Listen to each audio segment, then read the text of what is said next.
ಒಕ್ಕಲಿಗರ ಸಾರ್ವಜನಿಕ ವಿದ್ಯಾಸಂಸ್ಥೆಗೆ ಅಧ್ಯಕ್ಷರಾಗಿ ಪಾಪು ಮತ್ತು ಕಾರ್ಯದರ್ಶಿಯಾಗಿ ವಿ.ಬಿ. ಚಂದ್ರಯ್ಯ ಅವಿರೋಧವಾಗಿ ಆಯ್ಕೆಯಾದರು.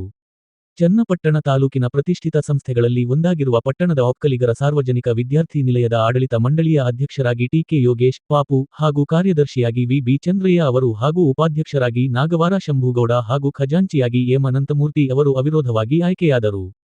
ಪದಾಧಿಕಾರಿಗಳ ಆಯ್ಕೆಗೆ ಸೋಮವಾರ ನಡೆದ ಚುನಾವಣೆಯಲ್ಲಿ ತಲಾ ಒಂದು ನಾಮಪತ್ರ ಸಲ್ಲಿಕೆ ಆಗಿದ್ದರಿಂದ ಇವರು ಅವಿರೋಧವಾಗಿ ಆಯ್ಕೆಯಾಗಿದ್ದಾರೆ ಎಂದು ಚುನಾವಣಾಧಿಕಾರಿಗಳು ಪ್ರಕಟಿಸಿದರು.